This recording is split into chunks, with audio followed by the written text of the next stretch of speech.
बिस्मिल्लाहिर्रहमानिर्रहीम नहमदहू व नुसल्ली अला मुहम्मद रसूलुल्लाह करीम।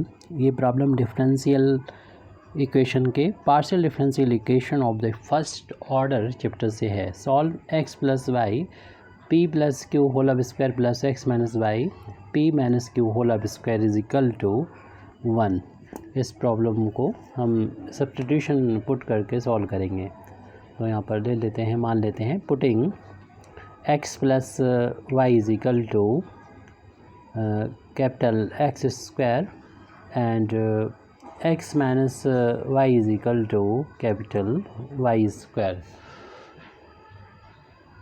इस तरीके की प्रॉब्लम में अगर ये सब्स्टिट्यूशन मानते हैं तो ये प्रॉब्लम आ सकती है कि इसको ही क्यों माना गया है और ये हम कैसे कर सकते हैं। लेकिन अगर आप प्रैक्टिस करेंगे तो ये आप कर सकते हैं इस तरीके की प्रॉब्लम में। लेकिन अगर आप चारपिट मेथड का यूज़ करेंगे तो वो जनरल फॉर्म मतलब होता है, उसमें जनरल केस होता है। आप किसी भी जो फर्स्ट ऑर्डर की प्रॉब्लम है उसको चारपिट मेथड से सॉल्व कर सकते हैं, लेकिन उससे ही पर्टिकुलर केस बना के इस तरीके की प्रॉब्लम को सॉल्व किया जाता है। यानी ये सब्स्टिट्यूशन इसलिए पुट किया जा रहा है कि कुछ स्टैंडर्ड फार्म होती हैं तो उन स्टैंडर्ड फार्म का हम यूज़ करें। हालांकि वो स्टैंडर्ड फार्म जैसे कि पहले भी हमने बोला कि चारपेट मेथड से ही निकली हैं, कोई नई नहीं है, लेकिन वो स्पेशल केस हो जाते हैं और इसको फिर आसान करना, इसे सॉल्व करना जो होता है वो आसान होता है। यानी आसानी से कैलकुलेशन से सॉल्व कर सकते हैं। चारपिट मेथड का यूज़ करेंगे अगर आप, कैलकुलेशन बहुत ही ज़्यादा हो जाएगा। तो इन्हीं स्टैंडर्ड फार्म, जो 4 स्टैंडर्ड फार्म होती हैं, उनमें से ही हम किसी एक को बनाने की कोशिश करते हैं अपनी प्रॉब्लम को। तो यहाँ पर फर्स्ट फार्म बनती हुई नज़र आ रही है अगर हम इसको इस तरीके से सब्स्टिट्यूशन को पुट करते हैं। तो इसमें हमको पी, और अगर हमने ये सब्स्टिट्यूशन ले लिया, यानी जो पहले इंडिपेंडेंट वेरिएबल एक्स और वाई थे, अब वो यहाँ पर कैपिटल एक्स और कैपिटल वाई हो जाएंगे। और फिर हमें पी और क्यू की वैल्यू, जो कि आपको मालूम है कि स्मॉल पी जो यहाँ पर है वो एक्स का z का x के रिस्पेक्ट में पार्शियल डिफरेंशिएशन को डिनोट कर रहा है। इसको हम यहाँ पर लिख देते हैं, यानी इसको इतना पुट करेंगे तो फिर हमें सो दैट हमको p की वैल्यू फाइंड करना होगी। p की वैल्यू जैसे कि अभी हमने बताया कि z का पार्शियल डिफरेंशिएशन होता है विद रिस्पेक्ट टू x। ऐसे में q की वैल्यू भी फाइंड करना होगी, बाद में देख लेते हैं, और यहाँ पर पुट करना होगी। और अपना जो गिवन इक्वेशन है आप सॉल्यूशन में लिख लीजिएगा, उसके बाद इसमें वैल्यू पुट कर देंगे और फिर स्टैंडर्ड फार्म में आ जाएगा और जिसे हम आसानी से सॉल्व कर लेंगे। तो यहाँ पर अब नए वेरिएबल आ गए, यानी पहले तो z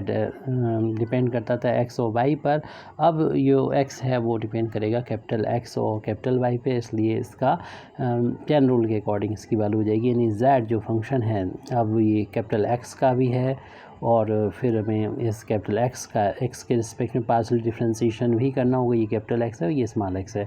फिर प्लस का साइन जो कि दो वेरिएबल पर डिपेंड कर रहा है, ये z कैपिटल x पर भी और y पे, तो दोनों के लिए इसको लिखना होगा। और फिर हमें कैपिटल y का भी उसी तरीके से, जैसे कि यहाँ पर x किया था, y का भी हमें x के रिस्पेक्ट में पार्शियली डिफरेंशिएशन करना होगा। यानी यहाँ पर हमने चेन रूल का यूज़ किया है। और अब सारी वैल्यूज़ पुट कर देंगे और p की वैल्यू जो है वो कैपिटल x और y के टर्म में फाइंड कर लेंगे। पहले p की वैल्यू तो स्मॉल x और q की वैल्यू स्मॉल y के टर्म में थी, अब यहाँ पर कैपिटल x और कैपिटल y वेरिएबल आ जाएंगे। अब इन वैल्यूज़ को हमें पुट करना होगा, इस वैल्यू को फाइंड करना होगा। तो इस वैल्यू को हम अलग से भी फाइंड कर सकते हैं। अगर हम कैपिटल x की वैल्यू को देखें यहाँ पर तो स्क्वायर हटाना होगा, स्क्वायर रूट लग जाएगा। यानी x की जो वैल्यू, कैपिटल x की जो वैल्यू होगी वो लिख सकते हैं x प्लस वाई की पावर, अगर स्क्वायर हटाएंगे तो इधर पावर 1/2 हो जाएगी। अब अगर हम इसका डिफरेंशिएशन ये वैल्यू चाहते हैं, इसको हम साइड से अलग से फाइंड कर लेंगे। यानी कैपिटल x का x के रिस्पेक्ट में पार्शियल डिफरेंशिएशन चाहते हैं, तो इसको आप x पहले मानेंगे। x की पावर 1/2 हो तो क्या करेंगे, पावर आगे आ जाएगी और जितनी भी पावर यहाँ पर है उसमें से एक माइनस हो जाएगी। लेकिन चूँकि x नहीं है, इसके लिए x के रिस्पेक्ट में दोबारा से इसके डिफरेंशिएशन करेंगे। करेंगे। आप डायरेक्ट भी कर सकते हैं इसको और कुछ चीज़ों को स्किप भी कर सकते हैं। x प्लस वाई की पावर, ये इनका डिफरेंस -1/2 बचेगा, यानी 1/2 में से 1 को माइनस करेंगे, -1/2 बचेगा। और x का x के रिस्पेक्ट में पार्शियली डिफरेंशिएशन 1 और y क्योंकि x के लिए पार्शियली डिफरेंशिएशन हो रहा है कि x के लिए y कांस्टेंट होगा, इसलिए उसकी वैल्यू तो 0 के इक्वल हो जाएगी। ये पावर माइनस से अगर प्लस करना चाहें तो आप अपान में करके लिख देंगे, यानी 1/2 x प्लस वाई की पावर जो होगी वो 1/2 आ जाएगी। तो हम देख रहे हैं यहाँ पर ये वैल्यू जो है वो कैपिटल X की ही वैल्यू है, तो इसको हम कैपिटल X की फार्म में ही लिखेंगे, क्योंकि आपको मालूम ही है कि ये जो राइट हैंड P की वैल्यू अब आने वाली है, Q की वैल्यू आने वाली है, वो आपको नए वेरिएबल जो है कैपिटल X और कैपिटल Y उनके टर्म में लिखना है। तो इसलिए ये कैपिटल X अपान स्मॉल x की जो वैल्यू है वो हमने जो फाइंड की है वो यहाँ पर पुट करने के लिए वो ये यहाँ पर पुट कर देंगे, और ये वैल्यू हम यहाँ पर पुट करेंगे इस वैल्यू को, तो इसको पहले लिख लेते हैं 1/2x, और फिर हम इसको लिखेंगे del z over del x plus इसी तरीके से इस वैल्यू को भी फाइंड कर लेते हैं, फिर यहाँ पर पुट करेंगे। आप डायरेक्ट भी कर सकते हैं, सिमिलरली का यूज़ करते हुए भी कर सकते हैं, क्योंकि ये सिमेट्रिकल है फंक्शन x/y। तो यहाँ पर देखिए y की वैल्यू को अगर हम फाइंड करते हैं तो स्क्वायर हटेगा, 1/2 पावर आ जाएगी। तो कैपिटल Y की वैल्यू हो गई x माइनस वाई की पावर 1/2 हो जाएगी। और हम इसका x के रिस्पेक्ट में जो पार्शियली डिफरेंशिएशन फाइंड करेंगे y का विद रिस्पेक्ट टू x, यानी capital del y over del x, तो इसको x मानते हुए डिफरेंशिएशन करेंगे, पावर आगे आ जाएगी, जितनी भी पावर होगी उसमें से एक माइनस हो जाएगा, लेकिन x नहीं था इसलिए इसका दोबारा से डिफरेंशिएशन x के रिस्पेक्ट में होगा चेन रूल के अकॉर्डिंग। तो 1/2 और यहाँ पर x माइनस वाई की पावर -1/2 है, जिससे आप प्लस भी कर लेंगे। इसका डिफरेंशिएशन जब करेंगे हम, यहाँ पर x का तो 1 हो जाएगा और इस x का 1 हो जाएगा, y का तो 0 हो जाएगा। तो इस तरीके से हमें इस पावर को दोबारा से माइनस की पावर को प्लस करना है, अपान में ले जाएंगे, तो 1/2 और ये x माइनस वाई की पावर 1/2, और यहाँ पर हम कैपिटल इसकी वैल्यू को यहाँ पर कैपिटल Y पुट कर सकते हैं। तो ये वैल्यू दोबारा से हम 1/2 y लिख देंगे, ये del capital Y over del x की वैल्यू है जो हम यहाँ पर वैल्यू पुट कर देंगे, और इसको शुरू में लिख देंगे, यानी 1/2 y, और फिर ये लिख देंगे del z over del capital Y। तो हमने p की वैल्यू जो नए वेरिएबल्स हैं, independent variable capital X capital Y, इसके टर्म में हमने फाइंड कर लिए। ऐसे ही हम यहाँ पर q की वैल्यू को भी फाइंड करेंगे। q जैसे कि हम लोग जानते हैं कि ये z का पार्शियल डिफरेंशिएशन होता है, डिफरेंशियल कोएफिशिएंट होता है विद रिस्पेक्ट टू y, और फिर हम इसमें देख रहे हैं कि z जो कि x कैपिटल Y के पर डिपेंड करता है, जैसे कि हमने लेट किया है शुरू में, तो z का हमें कैपिटल X के रिस्पेक्ट में भी पार्शियल डिफरेंशिएशन करना होगा, और इस z का कैपिटल Y के रिस्पेक्ट में भी पार्शियल डिफरेंशिएशन करना होगा। लेकिन हम ये वैल्यू फाइंड कर रहे हैं, इसलिए हमें इस कैपिटल X का भी y के रिस्पेक्ट में और ये कैपिटल Y का स्मॉल y के रिस्पेक्ट में डिफरेंशिएशन करना होगा, और इन वैल्यू को फाइंड करने के बाद यहाँ पर पुट भी करना होगा। तो इसलिए इसको हम अलग से फाइंड करके यहाँ पर लिखेंगे, q इज इक्वल टू इसको वैल्यू को फाइंड करके यहाँ पर लिखना है। तो इस वैल्यू को हम यहाँ पर फाइंड कर लेते हैं, यानी जो कैपिटल X है जो कि हम पहले ही फाइंड कर चुके हैं, यहाँ पर ये वैल्यू है। इसको अगर हम जैसे अभी हमने स्मॉल x के रिस्पेक्ट में डिफरेंशिएशन किया था, अब हम स्मॉल y के रिस्पेक्ट में डिफरेंशिएशन करेंगे। थोड़ा सा डायरेक्ट यहाँ पर लिख दे रहे हैं, यानी del x over del y की वैल्यू फाइंड करना है, तो पावर आगे जाएगी 1/2, x प्लस वाई की पावर यहाँ पर देख रहे हैं कि जितनी पावर इसे y मान के कर रहे हैं डिफरेंशिएशन, पावर आगे आ गई, और जितनी भी पावर है यानी 1/2 है तो उसमें से 1 माइनस हो जाएगा, जैसे कि आप जानते हैं डिफरेंशिएशन करना। लेकिन ये y नहीं था, ये था x प्लस वाई, इसका दोबारा से y के रिस्पेक्ट में पार्शियली डिफरेंशिएशन करना होगा। तो 1/2 और इस सेम लॉजिक लगेगा, x प्लस वाई की पावर -1/2, और इसका डिफरेंशिएशन y के रिस्पेक्ट में करेंगे, 0 इसका 1 हो जाएगा, अपान में ले जाएंगे, ये पावर प्लस की हो जाएगी, और 1/2 x प्लस वाई की पावर 1/2, और ये तो वैल्यू 1 के इक्वल आ गई, मल्टीप्लाई किया ये हो गया, और ये वैल्यू को कैपिटल x के ही बराबर है, जो कि हम यहाँ पर वैल्यू फाइंड कर चुके थे, तो उसकी बेस पर हम यहाँ पर लिख सकते हैं कि ये वैल्यू जो आई है यानी del x capital x upon del Y की वैल्यू 1/2x के इक्वल आई है, तो उसे पुट करेंगे। अब इसके बाद हम इस वैल्यू को फाइंड करेंगे कैपिटल वाई का वाई के रिस्पेक्ट में पार्शियली डिफरेंशिएशन। तो कैपिटल वाई की वैल्यू जो कि हम अभी फाइंड की थी, जो लेट की उसी से फाइंड की थी, तो x माइनस वाई की पावर 1/2 है, और इसका हमें y का कैपिटल वाई का वाई के रिस्पेक्ट में पार्शियल डिफरेंशिएशन करना है। तो इसको हम y मान के चल रहे हैं, y की पावर 1/2, तो पावर इसकी आगे और जितनी पावर होगी उसमें से एक तो माइनस हो जाएगी। लेकिन ये y होता तो बात खत्म हो जाती, ये y नहीं, ये तो x माइनस वाई है, तो इसका दोबारा से y के रिस्पेक्ट में डिफरेंशिएशन करना होगा।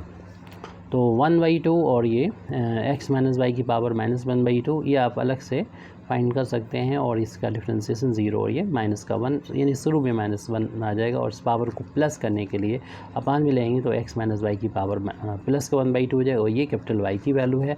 इस तरीके से del Y over del capital Y over del small Y is equal to -1/2 capital Y, ये वैल्यू जो है दोनों वैल्यू जो भी लास्ट में फाइंड की हैं उनको हम इस क्यू की वैल्यू को जो फाइंड कर रहे थे उसमें पुट कर देंगे। तो ये वैल्यू तो हमारे पास ये 1/2x के बराबर आई थी del z over del x, और ये वैल्यू माइनस की आई है 1/2y, तो 1/2y और ये फिर लिख देंगे del z over del capital y।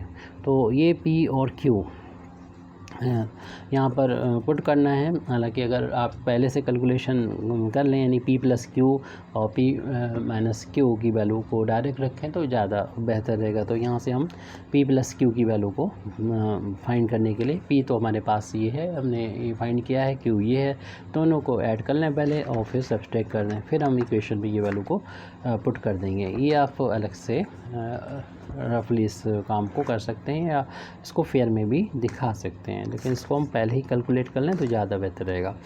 और फिर हम यहाँ पर अब p प्लस क्यू करेंगे, तो जो p की वैल्यू है तो इसे हम डायरेक्ट कर सकते हैं, क्योंकि जो हमें p और q की वैल्यू नज़र आ रही है यहाँ पर, देखिए ये दोनों टर्म सेम है, ये भी टर्म सेम है, बस इनका बिटवीन साइन ये प्लस है और यहाँ पर ये बिटवीन साइन माइनस है। जब इन दोनों को ऐड करेंगे तो ये प्लस माइनस वाले तो कैंसिल हो जाएंगे और ये हो जाएंगे 2 टाइम्स, ये 2 टाइम्स हो जाएंगे, यानी हम इसको लिख सकते हैं p प्लस क्यू को 2 टाइम्स। किसका 2 टाइम्स हो रहा, 1/2x del X over del z over del X, sorry del z over del X. तो यहाँ पर ये del z small z over del capital x है, तो ये 2 से 2 तो कैंसिल हो जाएगा। इस तरीके से p प्लस क्यू की वैल्यू हमको मिल गई है 1/X और del z over del x। इसी तरीके से हमने ये ऐड किया है, तो सब्सट्रैक्शन वाला भी हम फाइंड कर सकते हैं। डायरेक्ट करें तो p माइनस क्यू इसको साथ में निकाल सकते हैं, नीचे भी इसको लिख सकते हैं, हम यहाँ साइड से लिख ले रहे हैं इसको। अगर हम माइनस करेंगे, दोनों वैल्यू हमारे पास हैं, ये p की वैल्यू है, ये q, अगर सब्सट्रैक्ट करेंगे तो ये सेम साइन वाला तो कैंसिल हो जाएगा, इसका साइन चेंज होकर प्लस हो जाएगा और ये 2 टाइम्स बन जाएंगे। तो आप देख लीजिएगा इसको किस तरीके से ऐड करना है। तो 2 टाइम्स बनेंगे, यानी 2 टाइम्स बनेंगे क्या, 1/2y और del z over del y, ये हमारा ये 2 टाइम्स हो जाएगा। 2 से 2 ये तो कैंसिल हो जाएगा, तो p माइनस क्यू की वैल्यू हमको मिल गई 1/Y del z over del y। तो यहाँ पर हमें कुछ जितना ज़रूरत थी उससे कुछ ज़्यादा ही मिल रहा है, क्योंकि ये कैपिटल एक्स को हम लेफ़्ट से राइट की तरफ, राइट से लेफ़्ट की तरफ ट्रांसपोज कर दें तो इसमें मल्टीप्लाई हो जाएगा ये कैपिटल एक्स का p प्लस क्यू, और ये वैल्यू मिलेगी del z over del x की वैल्यू। इसी तरीके से y का अभी इसमें मल्टीप्लाई कर देंगे, यानी राइट से लेफ़्ट में ट्रांसपोज करेंगे तो p माइनस क्यू और ये value del z over del y के बराबर आ गई। अब देखिए यहाँ पर जो इक्वेशन दे रखा हमको, वहाँ पर होल ऑफ स्क्वायर है ये, तो इसकी वैल्यू अगर हम दोनों साइड स्क्वायर करते हैं तो कैपिटल एक्स स्क्वायर और ये p प्लस क्यू स्क्वायर और इस तरह left del z over del x का होल ऑफ स्क्वायर रहेगा। ऐसे इसमें भी स्क्वायर करेंगे तो capital y square p minus Q का होल ऑफ स्क्वायर और ये del z over del y का होल ऑफ स्क्वायर। और देखें कि एक्स स्क्वायर की जो वैल्यू है वो हमने जो शुरू में लेट की थी, वापस अगर कर दें यहाँ पर तो ये वैल्यू जो है बन जाएगी x प्लस वाई का बन जाएगी, और ये इंटू में p प्लस क्यू का होल ऑफ स्क्वायर है। ये वैल्यू आई है del z over del X का होल ऑफ स्क्वायर। ऐसे ही जो मैंने जो गिवन इक्वेशन का सेकंड पार्ट बन जाएगा, अगर ये वैल्यू जो है कैपिटल वाई का स्क्वायर की value X minus Y put कर दी जाए और इनटू में पी माइनस क्यू का whole of square equal to ये del Z over del capital Y का होल ऑफ स्क्वायर है। ये दोनों जो वैल्यूज़ चल रही हैं, जो कॉमा से सेपरेट हैं दोनों, इन वैल्यूज़ को हम अपने जो गिवन इक्वेशन है, इक्वेशन नंबर 1 आप पहले लिख लीजिएगा, यानी अपने सॉल्यूशन में, और इक्वेशन नंबर 1 डाल दीजिएगा, इसमें पुट कर देते हैं, इन वैल्यूज़ को पुट कर देंगे। तो लिख देते हैं यहाँ पर putting these values in given differential equation, जो कि हम इक्वेशन नंबर 1 से डिनोट किया है, उसमें पुट कर देंगे। तो ये वैल्यू जो है पहला टर्म है यहाँ पर ये रखेंगे और फिर दूसरा टर्म यहाँ पर रख देंगे। राइट हैंड साइड में 1 के इक्वल है, तो ये वैल्यू आ गई है यहाँ पर del z over del x का होल ऑफ स्क्वायर है, और प्लस दूसरी वैल्यू थी del z over del y का whole of square. Right hand side में देख रहे हैं 1 है। यहाँ पर देख रहे हैं नए वेरिएबल के रिस्पेक्ट में ये जो है पार्शियल डिफ्रेंसिएशन है, यानी पी स्क्वायर और क्यू स्क्वायर है। ये अगर हम पी से डिनोट करें तो वैसे तो पी आपको स्मॉल पी एक्स और वाई के रिस्पेक्ट में हो चुका है, लेकिन रफली इसको समझने के लिए हम यहाँ पर इस तरीके से लिखें, यानी पी स्क्वायर प्लस का ये क्यू स्क्वायर इजिकल टू 1 इस फार्म में आया। फार्म की बात कर रहे हैं हम यहाँ पर, इसको लिख नहीं रहे हैं। तो ये फार्म है P square plus Q square, यानी एक्चुअल में देखें तो ये ओनली फंक्शन है किसका, पी का और क्यू का ही फंक्शन है इजिकल टू 0। और जब इस तरीके की प्रॉब्लम होती है, यानी डिफरेंशियल इक्वेशन हमारा इस टाइप का होता है, तो फिर हम इसका सोल्यूशन जो है वो इस तरीके से लिखते हैं। हम लोगों को याद होता है, डायरेक्टली हम यूज़ करते हैं, स्टैंडर्ड फार्म फर्स्ट कहलाती है ये, यानी ये जो आया है इस तरीके से वो स्टैंडर्ड फार्म फर्स्ट होती है, जो कि चारपेट मेथड से ही आपको मालूम है कि डिडक्ट किया गया है। अब यहाँ पर हम इसका सॉल्यूशन लिख सकते हैं, यानी हम कंप्लीट इंटीग्रल लिख सकते हैं इसका। तो लिख सकते हैं हैंस इट्स, यानी हमारा जो डिफरेंशियल इक्वेशन लास्ट में आया है पी उसका होल स्क्वायर है, दोनों के बीच में प्लस का साइन है, तो इसका लिख सकते हैं complete integral is given by. तो इसका कंप्लीट इंटीग्रल इस फार्मूले से दिया जाता है z इज इक्वल टू ए, जो कि आर्बिट्री कांस्टेंट है, कैपिटल एक्स लगाएंगे, और प्लस का अगर आप b यूज़ करते हैं वो तो ठीक है, या फिर आप इसमें ये फार्मूला होता है 1 माइनस ए स्क्वायर, ये यूज़ करते हैं, और फिर y और प्लस कांस्टेंट, अगेन एक कांस्टेंट, आर्बिट्री कांस्टेंट, दो यहाँ पर कांस्टेंट आए हैं, और जो हम इस फार्म में लिखेंगे सोल्यूशन। अब इनकी वैल्यू को वापस कर दें, यानी कैपिटल एक्स की वैल्यू भी अपनी तरफ से मानी हुई, कैपिटल वाई की वैल्यू भी मानी हुई यहाँ पर पुट कर देंगे, तो z इज इक्वल टू आ जाएगा ए, और कैपिटल एक्स की वैल्यू तो हम लोगों ने फाइंड ही की है थी, जो कि x प्लस वाई की पावर 1/2 है। इसी तरीके से 1 माइनस ए स्क्वायर, और कैपिटल वाई की वैल्यू भी पुट कर दें, जो कि x माइनस वाई की वैल्यू 1/2 है, प्लस सी लिखें। आप 1/2 पावर को हटा के ऐसे भी लिख सकते हैं, या इतना आंसर आ चुका हमारा स्क्वायर रूट की फार्म में भी लिख सकते हैं, हो सकता है आपका आंसर इस फार्म में दे रखा हो। और 1 माइनस ए स्क्वायर 1/2 हटाएंगे, स्क्वायर रूट लग जाता है x माइनस वाई प्लस सी। इस तरीके से हमारा ये जो गिवन डिफरेंशियल इक्वेशन था उसका कंप्लीट इंटीग्रल आ चुका है। Thank you very much Indeed for listening me. और एक चीज़ और याद आ रही है हमको, शायद पूछा गया था इसका हमारा सिंगुलर सोल्यूशन पूछा गया था शायद, तो मतलब डिमांड में, तो अगर पूछा गया हो तो हमने गौर नहीं किया। तो सिंगुलर सोल्यूशन ये स्टैंडर्ड फर्स्ट में जो होता है वो एग्जिस्ट नहीं करता है, तो इस तरीके से यही कंप्लीट हमारा सोल्यूशन हो जाएगा। Thank you very much Indeed for listening me, व आखिर दावाना अल्हम्दुलिल्लाहि रब्बिल आलमीन।